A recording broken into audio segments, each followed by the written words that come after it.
Direct.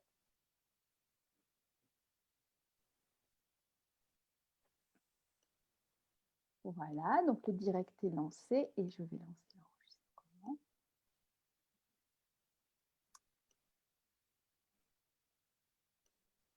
Coucou Aline, alors normalement nous sommes en direct sur Facebook. Je vérifie avant de lancer officiellement les festivités. Oui, oui, oui. Je lance la vidéo. Alors, il semble y avoir un petit problème. Attends. Non, c'est parfait. Nous voilà donc sur Facebook. Je vais couper le son de mon ordinateur. Voilà. Écoute Aline, écoute, je suis enchantée de te recevoir pour cette interview de cœur à cœur diffusée en direct sur Facebook qui sera disponible en replay sur YouTube. Comment vas-tu Aline? Merci Caro de ton invitation, ça me fait hyper plaisir. Écoute, je vais bien, je vais bien. Ouais, ça va. D'accord. Alors pour commencer, en fait, j'aime bien que ce soit les interviewés qui se présentent eux-mêmes plutôt que moi.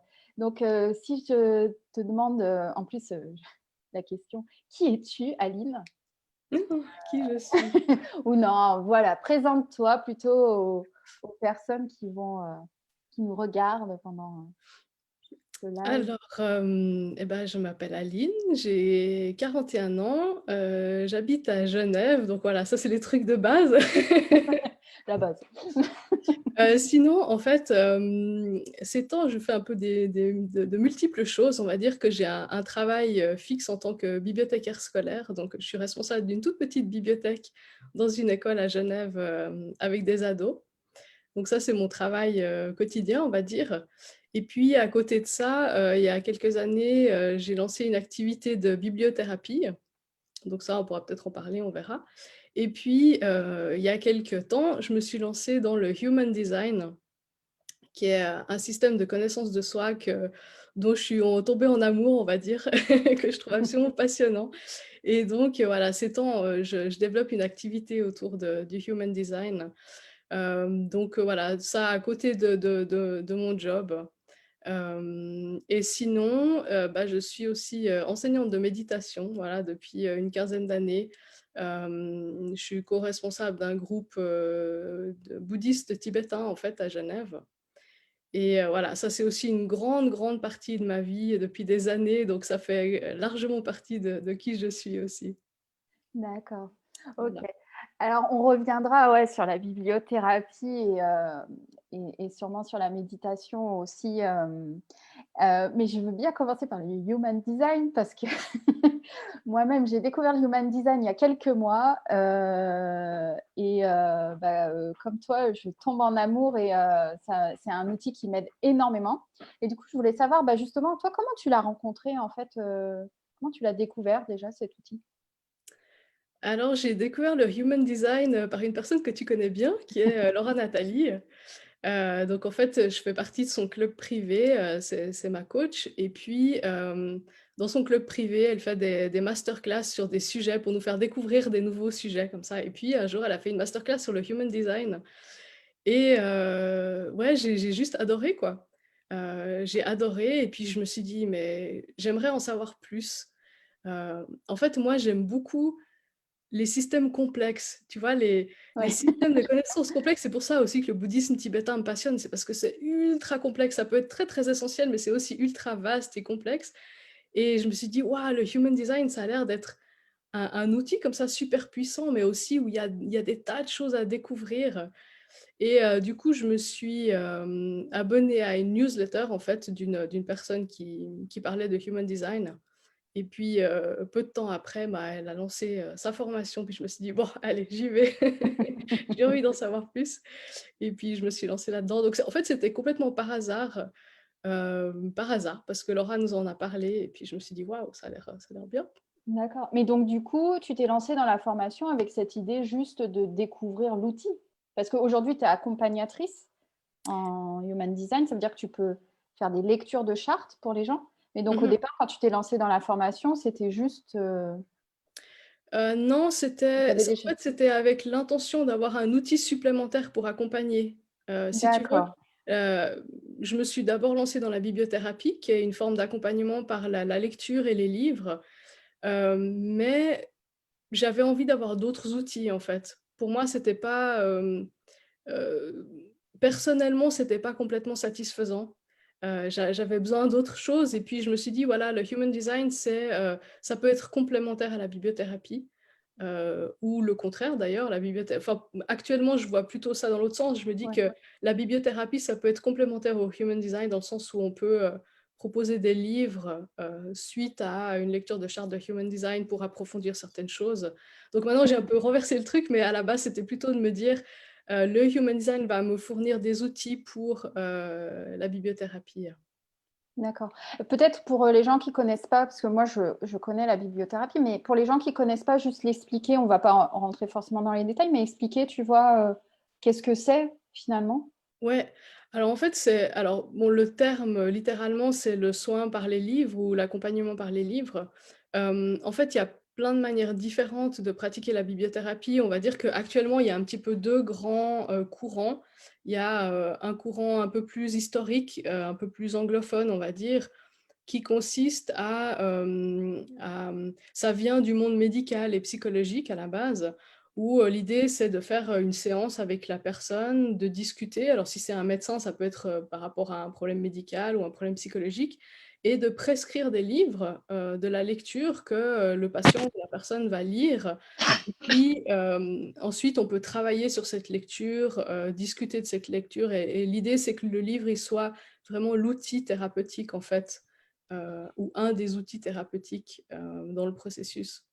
Après, on peut aussi pratiquer cette bibliothérapie-là sans être dans un cadre, médical. Il y a des personnes qui font ça un peu sous forme de coaching, tu vois? Pour, aider, je sais pas, à traverser, certaines périodes de la vie et peut-être une transition dans de la vie ou bien travailler sur une situation particulière, une émotion, quelque chose comme ça.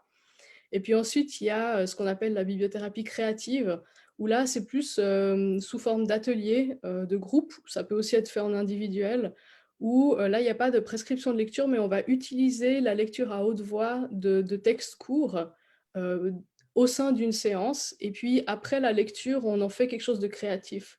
On peut faire du dessin, du collage, de l'écriture, Mmh. ou de la danse, enfin, ça peut prendre plein de formes selon en fait, les richesses de la personne qui propose ces ateliers.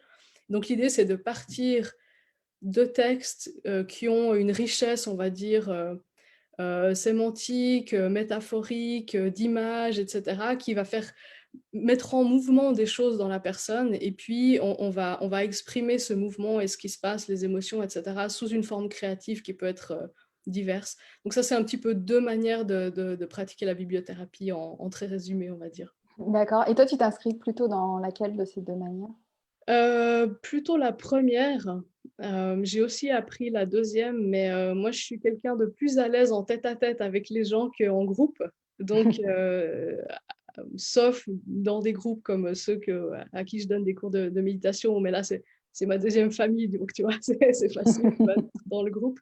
Mais c'est vrai que je suis plus à l'aise en tête-à-tête, donc j'aime mieux le travail comme ça, un à un et du coup, ce serait plutôt la première, le premier type de bibliothérapie. D'accord, OK, et alors du coup, si on revient au human design, qu'est-ce que ça t'a, parce que tu dis, il y a eu comme un coup de foudre et tombé en amour. Qu'est-ce que ça t'a amené en fait? Qu'est-ce qui a provoqué ça chez toi et...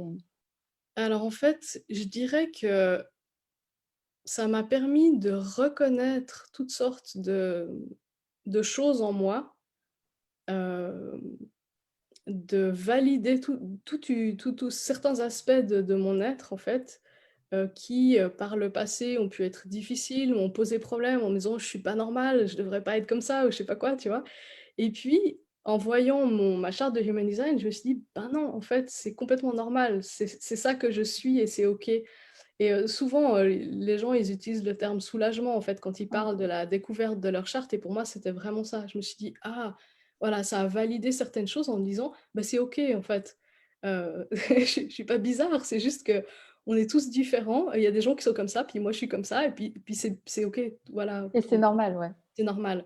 Donc je pense que ouais, ça m'a aidé à accepter et à valider toute une série de choses par rapport à moi-même, à mieux comprendre aussi ma dynamique énergétique. Parce que dans le human design, on parle beaucoup d'énergie, de dynamique énergétique et voilà, moi je fais partie de la «minorité» entre guillemets des personnes non énergétiques dans le human design, c'est-à-dire qui sont pas faits pour faire, avoir toujours plein d'énergie. C'est des personnes qui ont besoin de repos, qui ont besoin de vraiment chouchouter leur énergie et là, je me suis dit: «Bah oui, je me reconnais complètement» et puis ça m'aide et encore maintenant, j'y travaille, hein, à vraiment,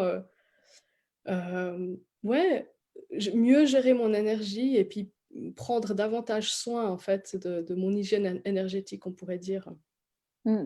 Heu, voilà, c'est ce genre de choses, alors je suis toujours en train de découvrir mon human Ouais. design, hein, je pense qu'il y a plein de trucs à creuser, mais ouais, ça m'a aidé, bah, ça, c'est des exemples de comment ça m'a aidé.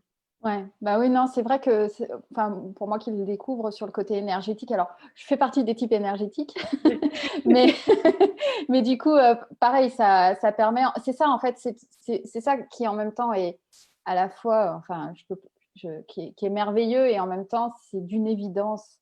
Tout ce qu'on ressent, c'est normal, mais ça nous aide à valider justement tout ce qu'on peut sentir à l'intérieur de nous, mais peut-être qu'on ne se reconnaît pas dans l'extérieur ou dans ce que le monde attend de nous. Je pense notamment sur cette notion d'énergie, il faut toujours être dans le faire, et que des types comme le tien, celui de projecteur, vous n'êtes pas là pour ça, quoi. Mmh mh. Et du coup, ça permet en effet de valider des ressentis intérieurs. Et en ça, rien que ça, déjà, c'est chouette. Je trouve c'est énorme. Alors, je fais juste un petit. Il y a Rosane qui nous a fait un coucou, qui Oh, peut. coucou Oui, Roselle, mais elle ne peut pas rester, mais elle regardera avec plaisir un peu plus tard. ça Donc, marche. coucou Rosane et coucou quand tu regarderas en replay alors. Euh, et alors, en Human Design, il y a ce qu'on appelle des centres et il y en a un qui s'appelle le cœur. Oui. Alors, parce que moi, le cœur me tient vraiment à cœur, mais du coup, bon, peut-être expliquer rapidement ce que c'est enfin, parce que on va pas on va pas étudier tout le design humain. Je recommande aux gens de te suivre sur Instagram pour vraiment découvrir le design humain et puis à pas hésiter à faire des lectures de charte avec toi parce que ça permet d'aller vraiment creuser sa charte. C'est d'une complexité, c'est ce que tu disais, quoi. C'est d'une complexité énorme. Il y a tellement d'informations que ça vaut le coup aussi de creuser avec quelqu'un vraiment pour découvrir. Mais peut-être juste pour qu'on fasse un petit focus sur le cœur, peut-être juste expliquer rapidement c'est quoi, enfin rapidement, prends ton temps, ce que c'est un centre et de mettre un focus sur le cœur. Voilà, parce que j'adore le cœur. En fait, il faut imaginer que dans le human design, la charte, c'est comme une silhouette humaine, on va dire. Et puis, dans cette silhouette, il y a 9 centres énergétiques. Alors, c'est un petit peu comme les chakras dans l'hindouisme. Enfin, je pense que tout le monde a un peu peut visualiser à quoi ça ressemble l'alignement des chakras comme ça vertical dans une silhouette. Dans tout ce qui est un peu le monde asiatique. Donc là, c'est un petit peu pareil, sauf qu'il y a 9 centres. Et donc en fait, c'est chaque centre, correspond, on pourrait dire, à un aspect, de notre être et puis donc on a les centres plutôt mentaux en haut, on a le centre de la gorge, on a le centre G, le centre de l'identité, on a le centre sacral qui est le centre de l'énergie, justement le moteur, le principal moteur. On a le centre de la racine tout en bas, le centre de la rate qui est vraiment le centre de l'intuition, primaire, on pourrait dire, le centre du plexus solaire qui est les énergies et puis le centre du cœur. Ces centres, ils peuvent être, soit définis, soit non définis. Quand ils sont définis, ça veut dire que l'énergie de ce centre-là, elle est vraiment nôtre. Ça veut dire que c'est une énergie qu'on a en nous-mêmes et qui est constante pour nous-mêmes. Et puis quand ce centre est non défini ou on peut dire ouvert aussi, ça veut dire que c'est une énergie qu'on va recevoir des autres, qu'on va capter des autres et puis qu'on va amplifier. Ce qui peut être super ou ce qui peut être compliqué parce que, on peut utiliser à bon escient cette énergie ou ça peut être, une source de conditionnement énorme et ça peut nous pousser à être ce que nous ne sommes pas, pour dire de manière très essentielle. Donc voilà, donc chacun a une combinaison différente de ces 9 centres, soit définis, soit non définis.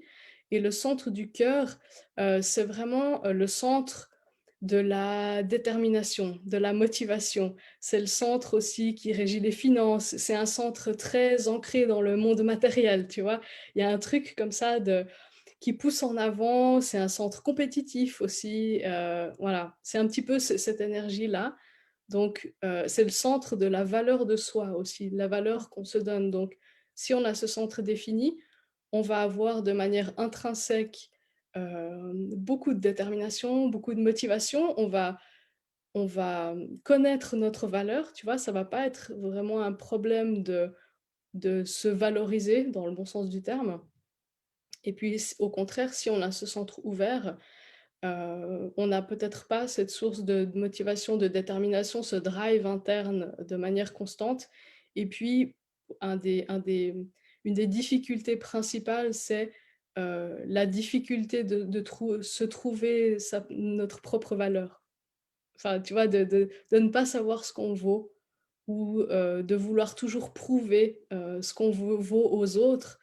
Quand on veut prouver quelque chose absolument, c'est qu'on en manque, quoi, tu vois? Donc Mmh. c'est un peu comme on ne sait pas vraiment ce qu'on vaut, ben, on veut absolument prouver, aux autres qu'on vaut quelque chose. Mmh.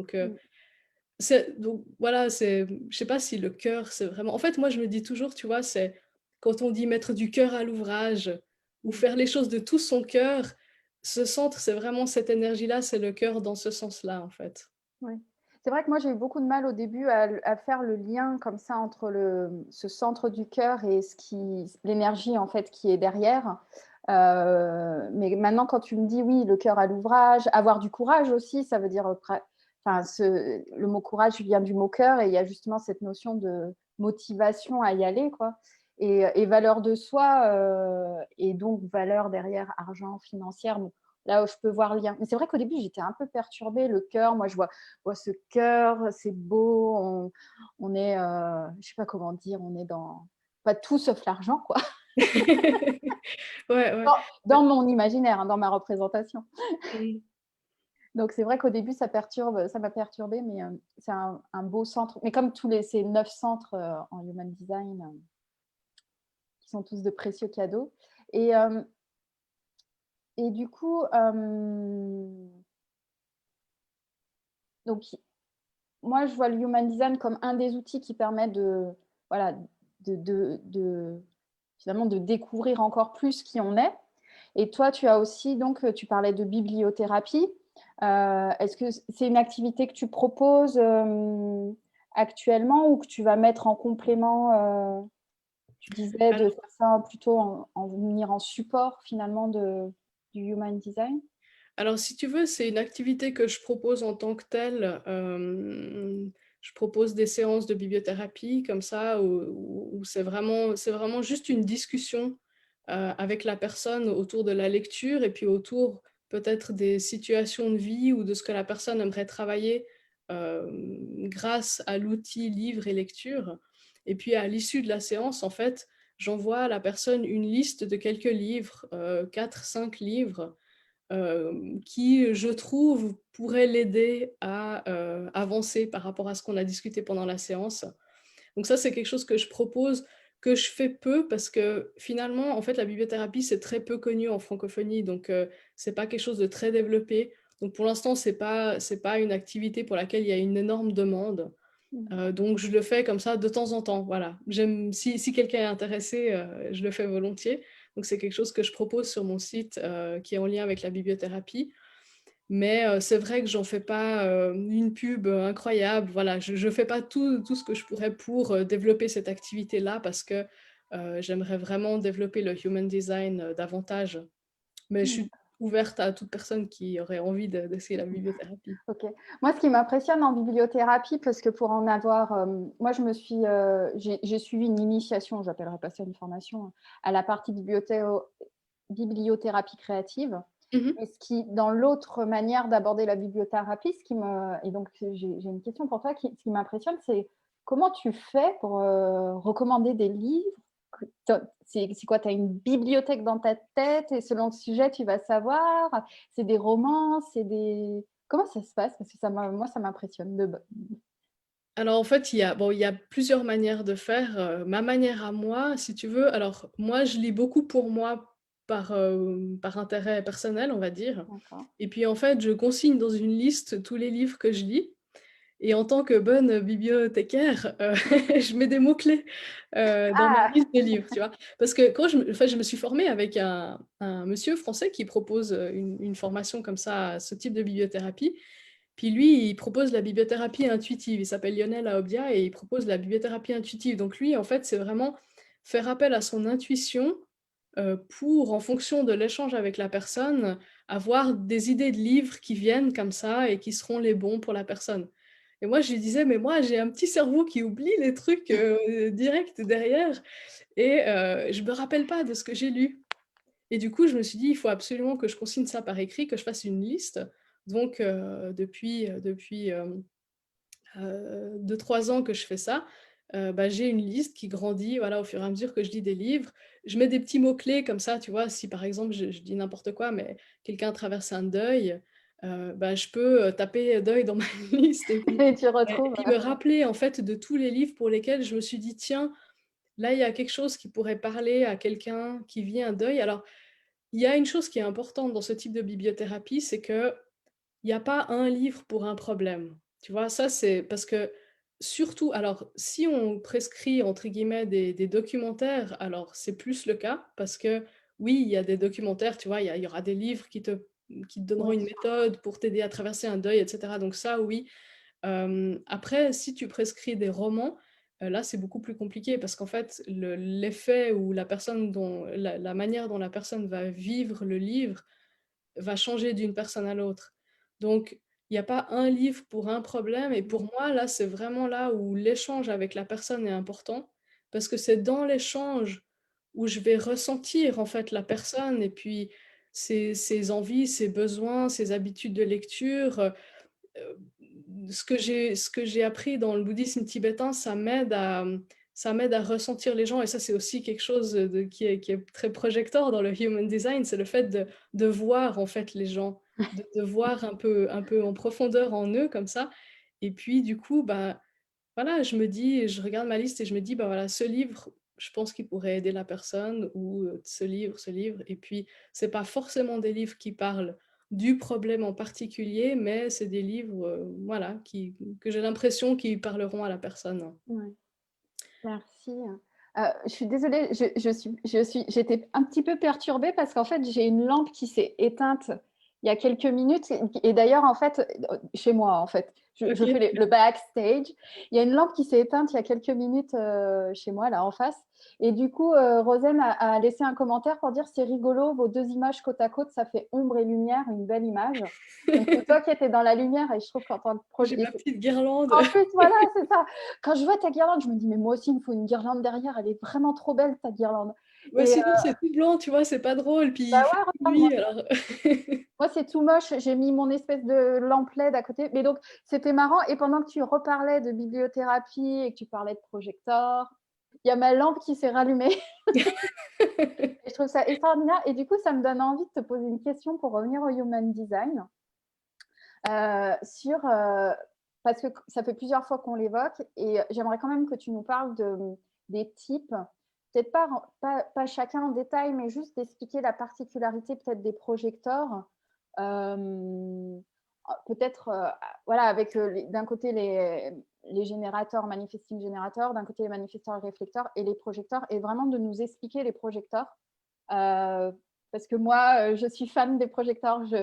Le Human Design m'a permis de mettre une conscience sur ces différences d'énergie et d'aura, et de découvrir qu'en fait, déjà rien que dans ma famille, en fait, ma mère est projecteur, mon beau-frère est projecteur, ma nièce et mon neveu sont projecteurs.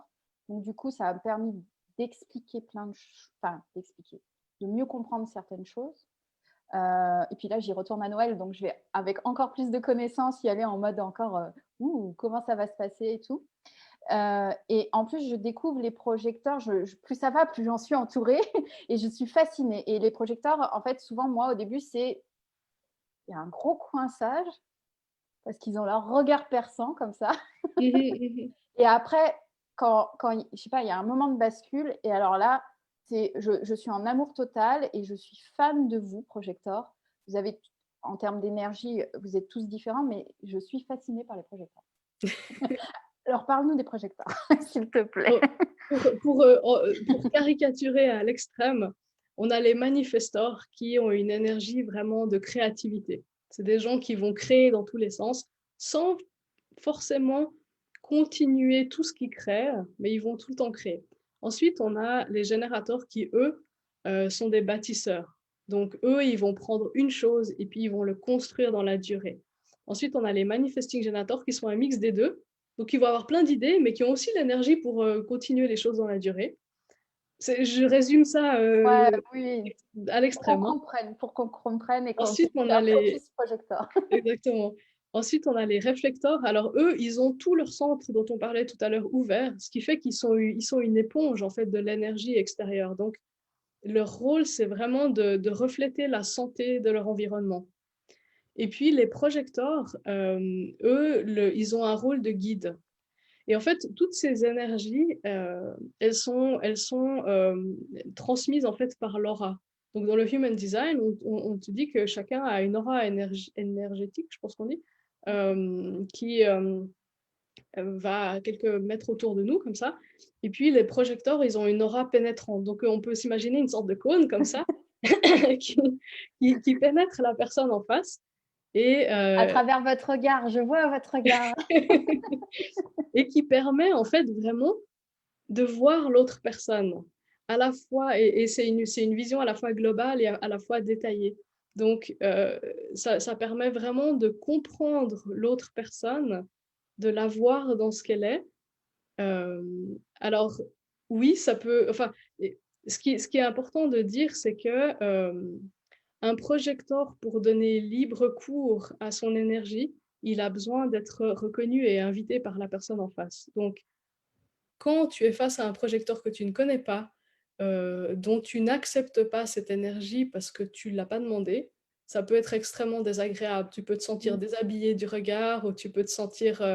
ça peut être... et moi, je sais que ça m'a fait prendre conscience de ça, en fait, et je sais que je regarde les gens de manière assez intense, et je l'ai vu toute ma vie que ça pouvait mettre mal à l'aise, mais je comprenais pas pourquoi. Enfin, pour moi, quoi. Pour moi, quand je regarde quelqu'un, je suis pleinement en train de regarder la personne, tu vois. Enfin, pour moi, c'est mal poli de regarder ailleurs, je sais pas quoi. Enfin, je concentre mon énergie sur la personne parce que la personne, elle est importante.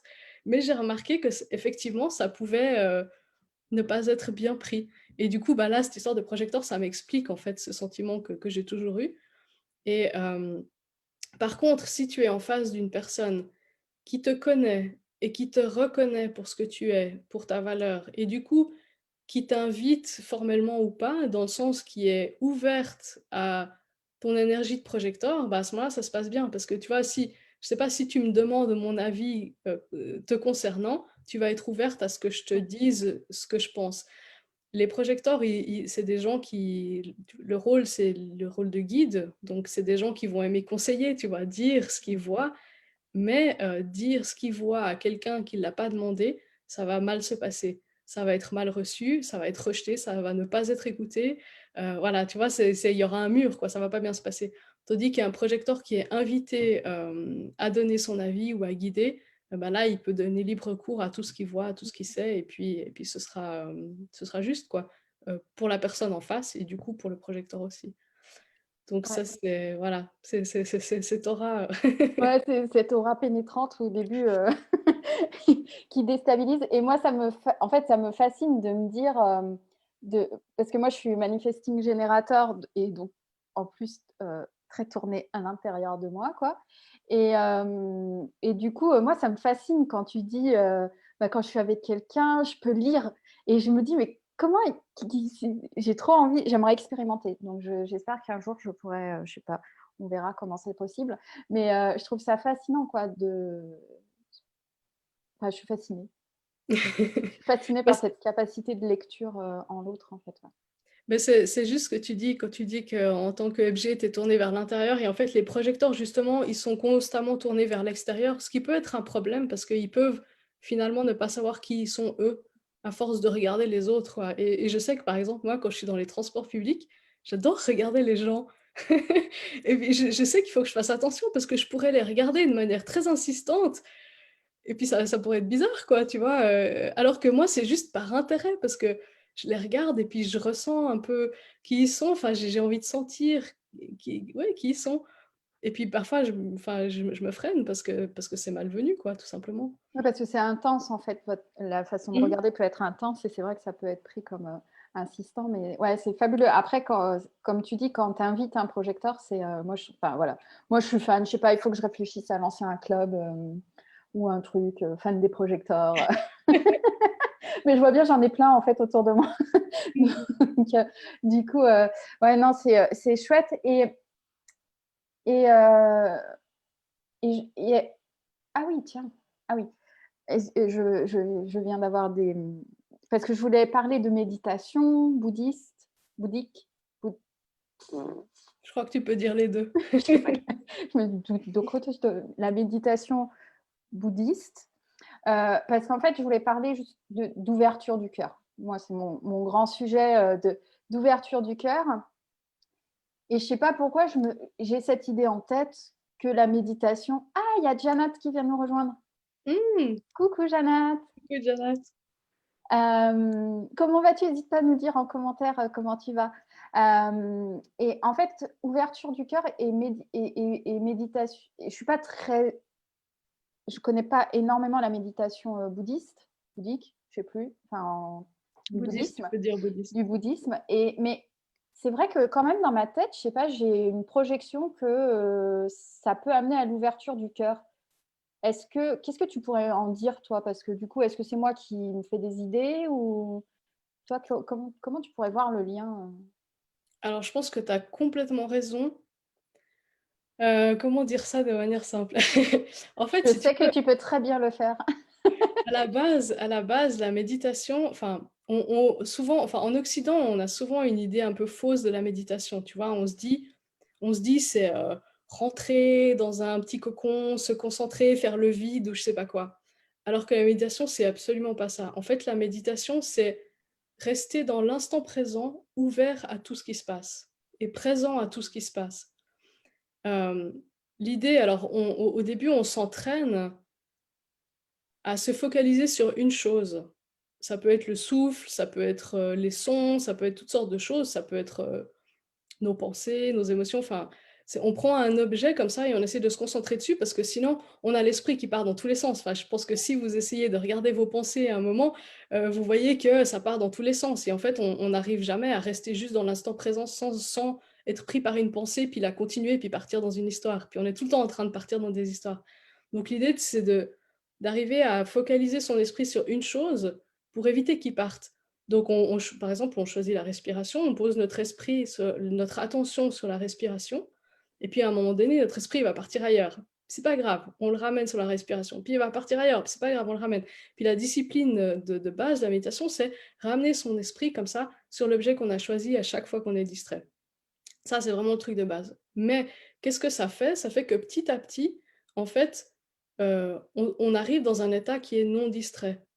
Donc, c'est pas un état vide, c'est un état non distrait où on peut être présent à tout ce qui se passe sans être distrait. Parce que d'habitude, dès qu'il y a un de nos cinq sens qui est stimulé, on part dedans. On voit un truc, on part, on fait des pensées à propos de ça. Tu vois, on entend un son, hop, ah, c'est je sais pas quoi, puis on se fait une histoire. Enfin, tu vois, on est tout le temps en train de partir comme ça dans nos cinq sens et dans nos pensées.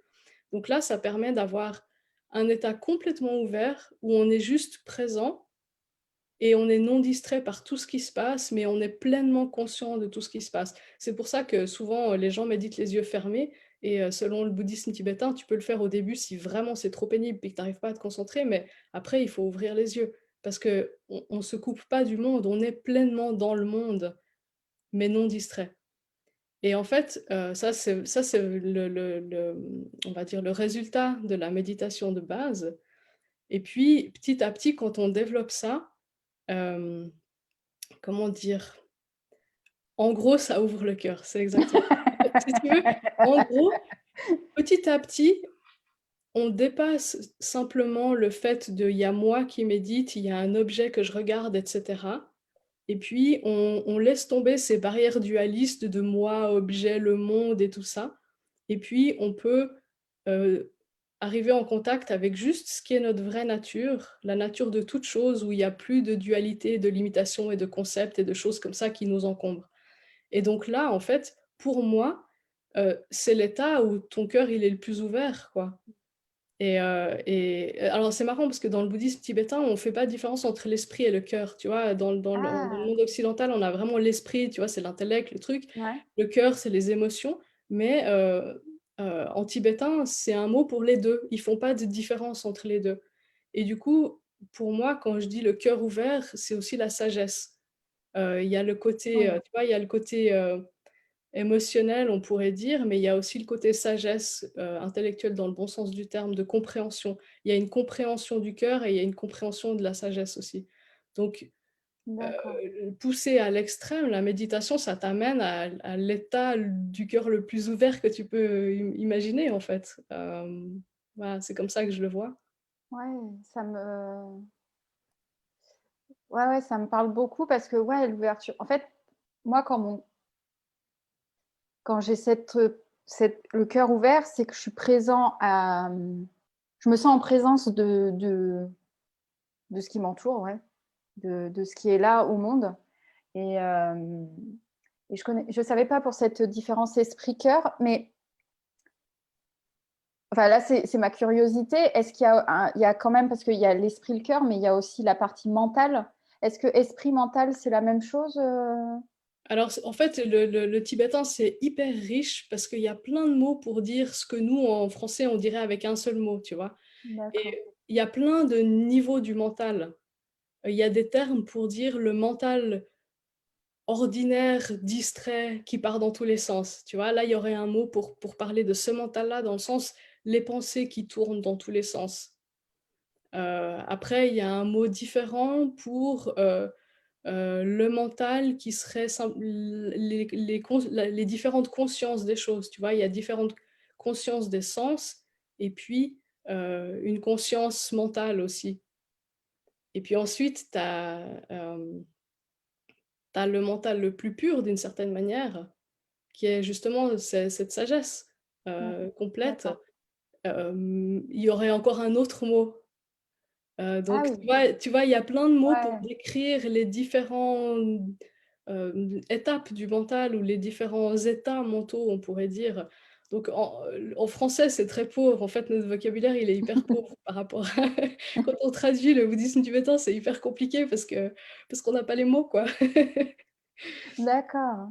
Il y a Jeannette qui dit, alors je me penche sur l'écran, c'est très élégant. Oui, exactement, et on croit que l'on ne doit pas penser pendant la méditation, alors c'est OK, c'est juste en être conscient. Oui, c'est ça, c'est ce que tu disais au tout début, où en fait, c'est que c'est normal d'avoir des pensées, mais moi, je le perçois comme ne pas s'y accrocher, en fait, et comme tu disais, toi, que ça soit une pensée, un son, de raconter une histoire. Ça m'a beaucoup parlé, ça, quand tu dis ça, parce que moi, c'est ça, c'est je vais entendre un truc et paf, je pars où j'ai une pensée. Alors, je raconte des histoires fabuleuses. Enfin, fabuleuses, non, parce que c'est mon mental, celui qui est pas très sympa, qui prend le dessus. Mais voilà, c'est ça, ouais. C'est comme on dit, il y en a qui parlent du train de pensée et c'est de le regarder, En fait, regarder passer. c'est l'activité normale de l'esprit de penser. Donc si tu essaies de réprimer les pensées, en fait, c'est complètement artificiel. Et puis, en fait, dans la méditation, le but, c'est de tout laisser naturel.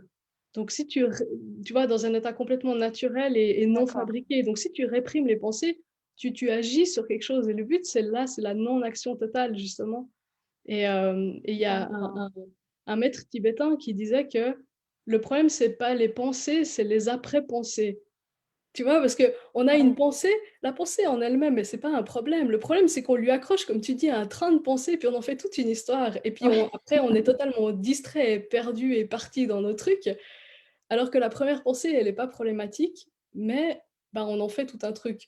Donc, en étant en méditation, tu peux avoir plein de pensées qui s'élèvent, mais ça ne te gêne pas du tout. C'est comme des fois on utilise l'image, tu vois, d'un ciel avec des nuages qui passent, ou on peut imaginer Ouais. des avions dans le monde moderne, tu vois. Tu as des avions qui passent comme ça, ouais, tu les regardes passer, mais en même temps, tu vas pas t'accrocher à l'avion puis et puis partir avec, quoi. Et puis pas te dire, ah, c'est quel avion, il va où? Ah, c'est l'avion de telle compagnie qui va à tel endroit. Enfin, tu vois, c'est genre, il y a un avion, ah, il y a un avion qui passe, puis c'est bon, quoi. D'accord. Ouais. Et ouais, j'adore quand tu parles. J'adore quand Moi, tu j'adore parler de ça. Pour moi, ouais, mais ouais, c'est mais passionnant. C'était moins génial que, voilà. ouais, on a déjà eu l'occasion à d'autres moments de parler méditation. Enfin, pas méditation parce que je trouve que c'est un peu réducteur par rapport à toute cette philosophie. Enfin, je sais pas comment l'appeler, si philosophie. Je sais pas Ouais, quel est le. en fait, c'est un peu tout. C'est une philosophie, c'est C'est une une religion, école. c'est une Ouais. science de l'esprit. Des fois, le Dalai Lama, il dit c'est une science de l'esprit. Ah ouais. Dans le sens, enfin, ça étudie l'esprit dans tous ses détails, dans tous ses mécanismes pour le purifier le plus possible d'une certaine manière. Ouais, parce que c'est en fait en France on réduit tout ça à souvent la méditation, mais c'est tellement vaste et j'ai l'impression que c'est un. Toi, tu as dit c'est un long apprentissage aussi hein, finalement. Toi, tu en fait tu as commencé. Écoute, moi j'ai découvert le bouddhisme tibétain, j'avais genre 22 ans, j'en ai 41 ans, donc ça fait presque 20 ans. Mais comme tu dis, en fait, si tu veux, la méditation, souvent comme on l'entend chez nous, tu vois, la mindfulness et toutes ces choses, en fait, c'est génial, mais c'est comme si on prenait un outil du bouddhisme, puis on le sort de son contexte. Mm. Donc en lui-même, c'est un outil qui est super utile, ça, il y a aucun problème. Mais bah, c'est sûr qu'on loupe tout ce qui va autour. C'est un peu, ça appauvrit un peu Ouais. la puissance aussi de l'outil, quoi. Oui, ça me fait Même si, penser. Ouais. même si c'est super utile, enfin maintenant on fait des trucs géniaux avec ça, on aide les gens, je sais pas, qui sont dépressifs ou des choses comme ça, et c'est génial. Mais c'est vrai qu'en tant que bouddhiste, tu te dis, bon, bah, c'est un peu sorti de son contexte et c'est un peu appauvri par rapport à la richesse de ce que c'est à la base, hein. Mm. Ça me fait beaucoup penser au yoga, justement aussi, où moi j'ai un peu fait plein de choses sans aller bien au bout des choses, mais c'est pas surprenant sur mon côté MG. Mais du coup, le yoga, je l'ai découvert avec une prof qui justement, en fait, nous l'inscrivait dans toute la philosophie qu'il y a autour, en nous disant le yoga, c'est un des 7 piliers. Et donc, avec aussi cette notion d'ouverture du cœur et de religion, d'école, d'apprendre, et je trouve ça fascinant. Et, et donc, comment ça se passe? C'est un apprentissage, Mais en fait, c'est ce que tu dis sur le yoga, je me dis au fond, tout ça, c'est des chemins spirituels traditionnels. Mais sauf que souvent en Occident, soit on rejette tout ce qui a l'air religieux ou tu vois, qui a une connotation un petit peu comme ça, ou alors on veut pas s'engager dans un chemin qui est un chemin de vie finalement. Tu vois, c'est pas un truc qu'on apprend une fois par semaine pendant 2 ans, quoi. Donc, effectivement, le yoga, c'est aussi un chemin spirituel, hein. C'est aussi tout un ensemble ouais, d'outils de richesses dont on a un peu sorti aussi un outil comme ça. Comment ça se passe? Si tu veux, traditionnellement, il y a vraiment un chemin graduel avec des étapes. En Occident, on a la chance immense d'avoir accès à tout ce chemin, ce qui n'était pas forcément le cas au ah, Tibet. Au Tibet, ce que nous, on peut faire en Occident, c'était réservé à l'élite au Tibet, tu vois, aux d'accord. moines dans les monastères. Et encore, ils n'avaient pas forcément accès à tout. Mais le peuple, entre guillemets, il pratiquait pas du tout le bouddhisme dans toute cette richesse et cette profondeur-là. Donc en Occident, on a énormément de chance parce qu'il y a plein de maîtres qui sont venus d'Asie et puis qui transmettent ça de manière hyper ouverte et puis hyper riche. Donc oui, il y a tout un chemin avec des étapes. Donc d'abord, tu apprends. Alors, selon les écoles, selon les traditions, il y a un petit peu des variations, etc. Mais on te dit, voilà, d'abord, tu apprends ça. C'est aussi des étapes qui se construisent les unes sur les autres, tu vois. C'est comme si tu apprends une langue. tu vas pas lire Shakespeare si tu as pas appris les bases de la grammaire Oui. anglaise, tu vois. Donc dans le bouddhisme tibétain, c'est la même chose. D'abord, on t'apprend les bases, les premières étapes de la méditation, et puis petit à petit, on t'apprend d'autres pratiques plus complexes, mais pour lesquelles tu as besoin des bases de la méditation. Sinon tu n'y arrives pas, sinon ton esprit il est trop agité et distrait. Donc voilà, c'est vraiment un entraînement comme ça en étapes. Et voilà. Oui, ça me fait penser, c'est ce que tu dis, c'est un vrai un chemin de vie. Ce qui est à la base, les religions devraient être une école de la vie et qu'en en Europe, en Occident, c'est devenu dogmatique des églises. Et ouais, et finalement, en fait, tu es en apprentissage toute la vie. Complètement. C'est ça, c'est que plus ça va, plus tu avances, mais il n'y a pas de destination, en fait. C'est comme ça qu'on peut le... Exactement. Et en fait, dans la vue du bouddhisme, ta vie, c'est aussi une préparation à ta mort. Et si tu veux, on pourrait dire le point culminant, c'est la mort, parce que c'est là où on peut vraiment, on a une possibilité en fait de se libérer complètement de l'aspect physique, tu vois, qui nous retient, et puis de réaliser des choses encore plus... alors, si on a beaucoup pratiqué à atteindre l'éveil, ce qu'on appelle l'éveil dans le bouddhisme, alors bon, on en pense ce qu'on veut du fait qu'on puisse ou non atteindre l'éveil, mais voilà, c'est ce qu'on dit. Donc effectivement, et puis bah, soit on se libère complètement au moment de la mort, soit on recommence une autre vie et puis on continue le chemin. Donc oui, D'accord, on n'a jamais fini d'apprendre, c'est sûr. ok, c'est chouette.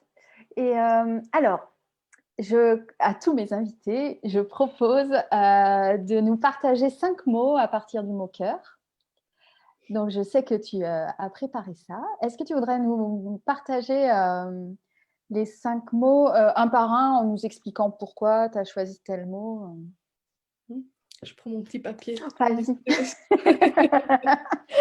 Aline et ses petits papiers et toutes ses notes. Ah oui, non, parce que sinon j'oublie. Tu vois, moi, dans le human design, j'ai les centres mentaux en haut qui sont un peu trop ouverts, donc il y a tout qui s'échappe. Il y a des courants d'air, alors ça ne reste pas. Exactement, il y a des commentaires, il faut faire des listes. Euh, alors, pour le C, j'ai mis compassion. Ah, Parce que tu vois, ça, on parlait de termes, ça c'est un terme de nouveau qui est hyper central dans le bouddhisme tibétain et qui recouvre une richesse énorme de trucs, et on n'a pas de mots en français, donc on a choisi compassion, mais c'est vraiment l'ouverture du cœur, quoi.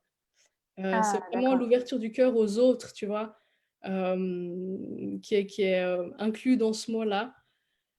On pourrait en parler pendant des jours et des jours, mais pour résumer, on va dire ça. Donc pour moi, c'est vraiment un mot central.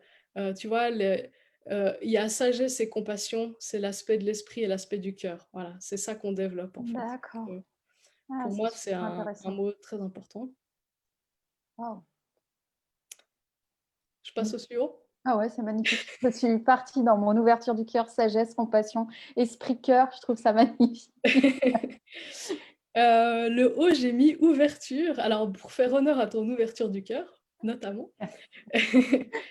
Aussi parce que, ben, enfin, plus j'étudie le human design, plus c'est un mot que je trouve important, notamment par rapport à justement ces ouvertures de centre. C'est quelque chose, tu vois, de l'ouverture à l'énergie des autres. Ouais. Qu'est-ce qu'on fait avec cette ouverture? Voilà, ça c'est quelque chose aussi sur lequel je réfléchis beaucoup et qui me paraît vachement important dans le human design. Oui, parce que comme tu expliquais tout à l'heure, les centres, donc, soit ils sont définis, soit ils sont non définis ou ouverts. Quand ils sont définis, tu projettes finalement ta propre énergie. Elle est là, elle est accessible en continu ou en mode on-off, mais on va dire que c'est la Mhm. tienne. Alors que quand c'est ouvert, euh, tu vas être ouvert ou non défini, tu vas être ouvert à l'énergie des autres. Et du coup, bah, soit tu le vis, je sais pas comment le dire, parce que soit tu peux le vivre en mode je subis, soit tu le subis, soit tu es en conscience et à ce moment-là, tu peux bah, sûrement en faire tu peux en faire de très belles choses. Exactement, Je le ouais. vois comme ça, moi. Ouais, ouais, tout à fait. ça peut être une richesse que tu reçois et avec laquelle tu peux faire plus que ce que tu pourrais faire seul, ou alors c'est un conditionnement et ça te contraint à des choses qui ne sont pas toi et du coup, qui vont te faire dire des choses, agir, etc., de manière non alignée et du coup, c'est un obstacle. Ouais, complètement.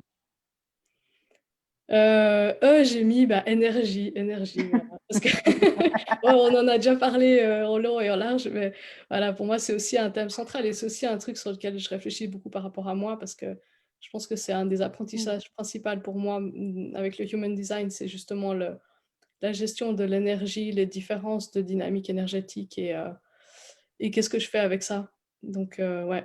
Ouais, mais c'est moi, moi c'est depuis que je me suis que j'ai en fait jusqu'à il y a un an, pour moi le truc le plus important c'était mon temps. Je pensais que c'était le temps perdu, le temps, j'ai pas le temps. C'était une obsession et je suis pas sûre que j'avais déjà découvert l'human design, mais j'ai découvert qu'en fait non, le plus précieux c'était notre énergie. Et le human design, il permet vraiment, on en a déjà parlé, mais il permet vraiment d'aller voir quel type d'énergie on a, dont on dispose, et peut nous donner vraiment des pistes pour apprendre j'aime pas le mot gérer, à naviguer en fait avec cette énergie et comment.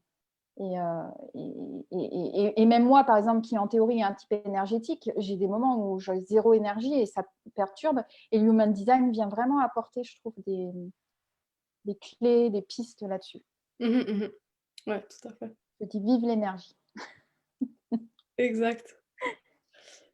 Ensuite, le U, j'ai mis unicité. Parce que, tu vois, ça c'est aussi quelque chose sur lequel j'ai mis le doigt avec le Human Design, c'est à quel point on est tous uniques et c'est juste d'être unique et différent. Tu vois, par rapport à ce qu'on parlait du bouddhisme tibétain, en fait, au niveau ultime, c'est plutôt l'union que l'unicité. Enfin, tu vois, on est un, on a tous D'accord, oui. la même nature, mais dans la manifestation relative, on est tous différents et tous uniques. Et certains des conditionnements majeurs qu'on voit dans le Human Design, c'est vouloir faire comme la majorité, vouloir être comme la majorité parce Ouais. qu'on pense qu'on doit être comme ça, alors que non, justement. Mais c'est un conditionnement qui nous vient de l'extérieur et donc voir à quel point on est unique et on est peut-être différent et on fonctionne peut-être pas comme ce que la majorité nous dit de faire. Et donc pour moi, c'était aussi vraiment un mot-clé de me dire, oui, on est tous uniques, et j'aime bien dire, on est tous uniques et merveilleux. On est merveilleux dans l'unicité qu'on est.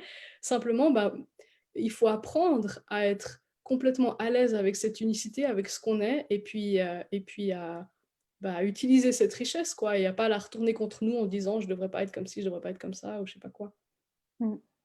C'est très beau, ouais.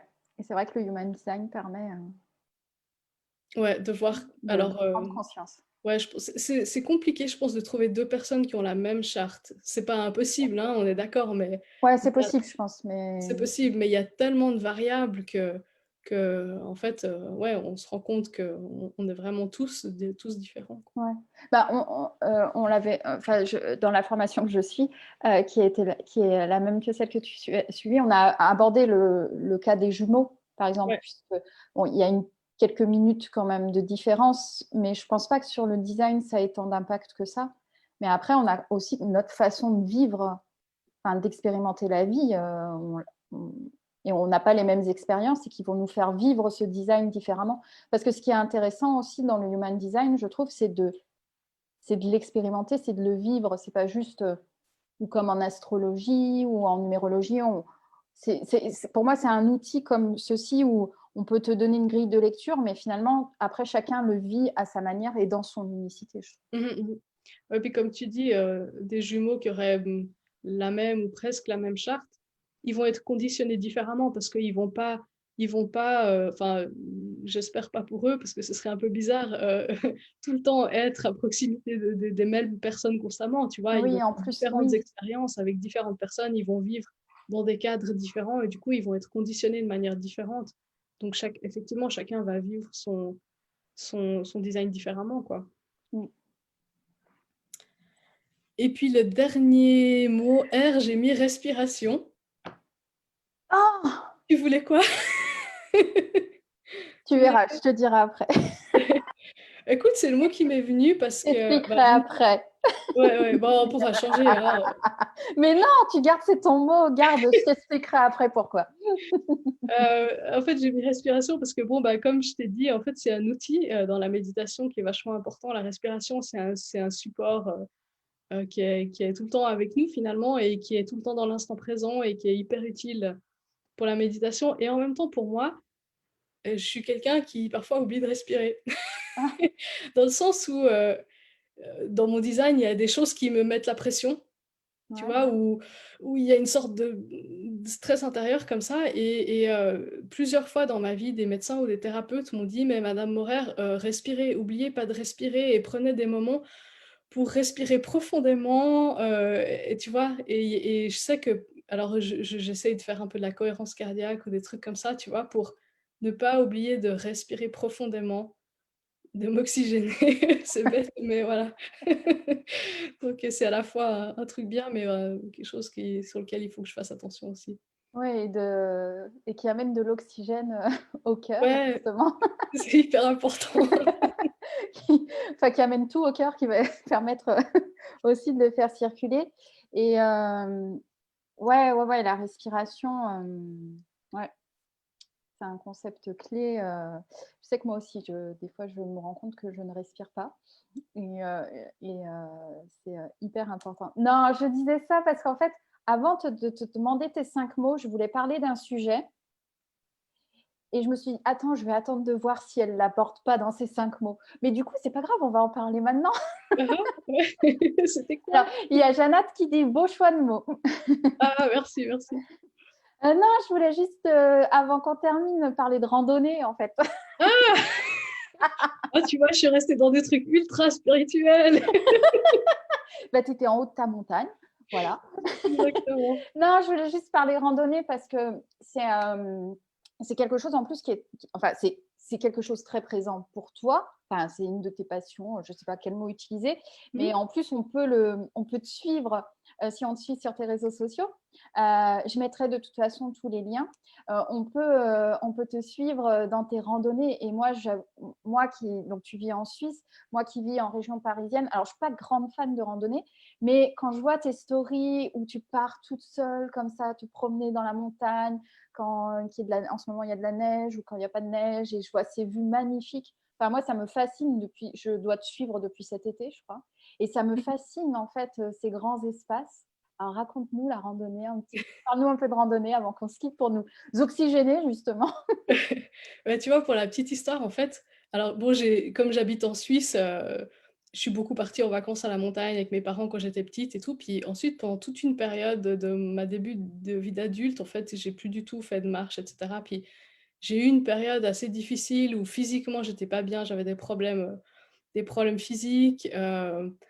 Ensuite, je me suis séparée d'une personne avec qui j'ai vécu 10 ans, et cetera. Et en fait, ça a été un moment clé où je me suis dit: «Je veux retrouver le lien à la nature et je veux retourner à la montagne, quoi». Et j'ai une amie qui m'a amenée à la montagne. Alors ça a été horrible, j'ai souffert horriblement parce qu'elle m'a fait monter sur un sommet, j'avais zéro entraînement, c'est la catastrophe, j'ai cru que j'allais mourir. Bref, mais je me suis dit: «Oh, mais je veux refaire ça, quoi». Et du coup, un jour, je me suis dit: «OK, je vais me mettre à la randonnée et je vais monter sur», alors pour ceux qui connaissent Genève, sur le Salève, c'est la plus petite montagne qu'il y a au bord de Genève. C'est entouré de montagnes comme ça, c'est un D'accord. U avec des montagnes autour. C'est là le plus petit sommet et je me suis dit: «Voilà, je vais monter au Salève toute seule». Et pour moi, c'était l'expédition. J'avais l'impression que j'allais gravir l'Everest, tu vois? À la limite, j'en ai pas dormi le jour d'avant, tu sais? J'avais peur, je me disais: «Oh!» et tout. Et bon, et je suis montée sur mon Salève, j'y suis arrivée et c'était horriblement dur parce que j'avais zéro entraînement, et cetera. Et puis petit à petit, en fait, bah, j'ai un peu, augmenté la difficulté et puis je suis partie un petit peu plus loin. Et puis finalement, ben, maintenant, je vais me promener dans les Alpes toute seule. Il y a 2-3 ans, j'ai fait un bout du GR5 qui est le GR qui relie le lac Léman, à la mer Méditerranée, en fait, qui traverse toutes Oh, les Alpes génial. du nord au sud et c'est un parcours incroyable. J'ai fait le quart comme ça, toute seule pendant 10 jours, de cabane en cabane comme ça. Et Et ouais, pour moi, alors, c'est clairement une des choses qui me fait du bien, c'est clairement un bol d'air, quoi, un truc qui me permet de remettre les compteurs à zéro et puis de retrouver mon énergie. J'ai besoin de la nature, j'ai besoin des paysages. Pour moi, j'ai besoin de ces paysages de montagne. Mais Mm. c'est aussi une fierté parce que c'est un truc, voilà, j'ai commencé de rien du tout, d'avoir l'impression qu'une toute petite rando, ça allait être, la mort et puis que j'allais pas survivre. Et puis, bah, maintenant, je suis capable de faire des choses. Alors, je suis pas une grande alpiniste, hein, loin de là, voilà, je fais des choses tout à fait raisonnables, mais c'est quelque chose qui maintenant fait vraiment partie de moi et voilà, c'est quelque chose qui me fait du bien. Ouais, il y a Jeannette qui confirme comme moi que tes images sur Instagram la font rêver, avec aussi la lecture, parce que des fois tu prends des photos de tes livres dans la montagne et des paysages à couper le souffle. Et elle nous dit qu'elle a comme projet l'ascension du mont Toubkal au Maroc, le plus grand d'Afrique du Nord. Oh waouh! Donc on Ça, c'est attend un les, super on te projet. suivra, ouais, on te suivra, Janet. Et en fait, je constate qu'il y a beaucoup de enfin, le cheminement dans ta vie, il est bien présent parce que finalement, dans la rando, en bouddhisme, cette notion de cheminement, et puis bah, cheminer, attends, excuse-moi, j'avais un truc, cheminer avec le human design, Ouais. voilà, ça m'a frappé là en t'entendant. D'ailleurs, mon site sur la bibliothérapie, il s'appelle Des livres pour cheminer.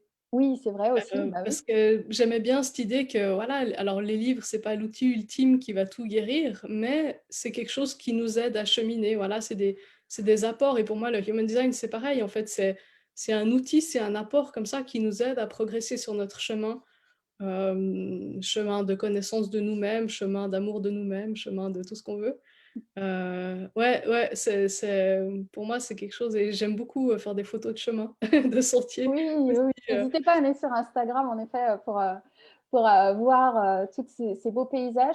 Et là, avant qu'on termine, c'est juste si des gens veulent cheminer justement en Human Design avec toi, c'est possible. Comment qu'ils font? Ils te contactent?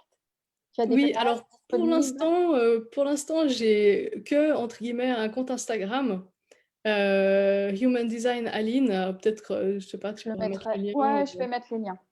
et puis, on peut simplement me contacter par message privé, comme ça.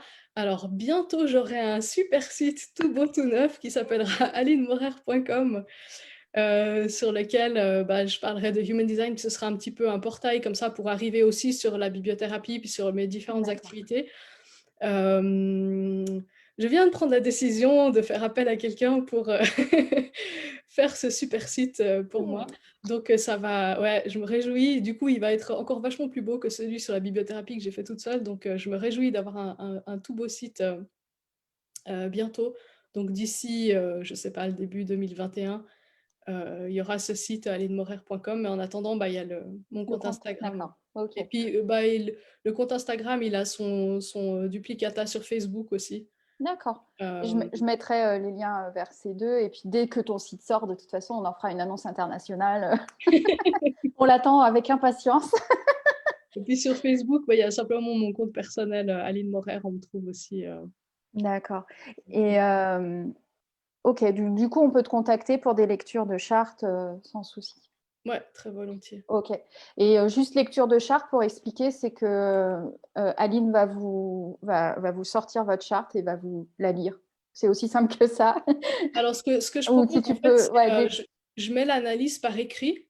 Donc, en fait, c'est un carnet de route. J'ai appelé ça carnet de route, tu vois? Il y a nous le truc des ouais, Heu, c'est assez long, en fait, c'est un carnet qui va vraiment dans les détails, donc il fait en général, 70 pages, 70 pages en français.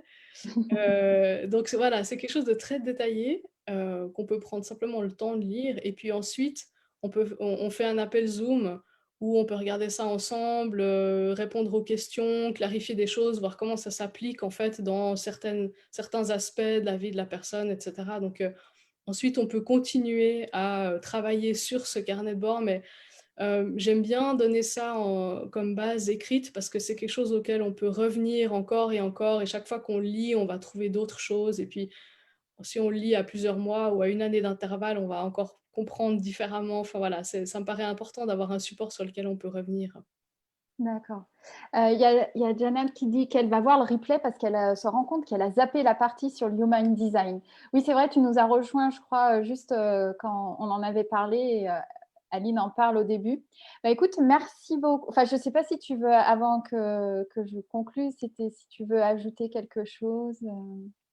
Non, écoute, pour moi, c'est tout OK. J'étais hyper, hyper heureuse de de passer ce moment avec toi, Caro, c'était chouette. Bah, merci beaucoup. Moi aussi, c'est passionnant. J'adore toujours t'écouter parler de human design, de méditation, de randonnée. J'adore t'écouter parler. Merci, merci. Je t'envoie C'est pas plein de reconnaissance. Je t'envoie plein de reconnaissance. ça pour un projecteur, ça fait beaucoup de bien. Oui, alors moi j'ai appris justement de bien chouchouter nos projecteurs quand on les aime. Faut leur dire. Il faut leur dire. C'est important de dire à nos projecteurs. Ils en ont besoin pour continuer à diffuser leur magnifique lumière sur le monde. Donc merci Aline, merci beaucoup. C'était passionnant. Je pense que Merci je à vais le toi. réécouter parce que j'ai trop kiffé. Et puis, bah, merci. Il y a Janat qui remercie, qui nous fait des bisous. On te fait des bisous aussi, Janat. Bye, Damat. Bah, coucou à tous ceux qui nous regarderont en replay. Coucou à Rosen qui doit repasser. Et merci beaucoup, Aline. Et puis, bah, à très bientôt pour la prochaine interview. Oui.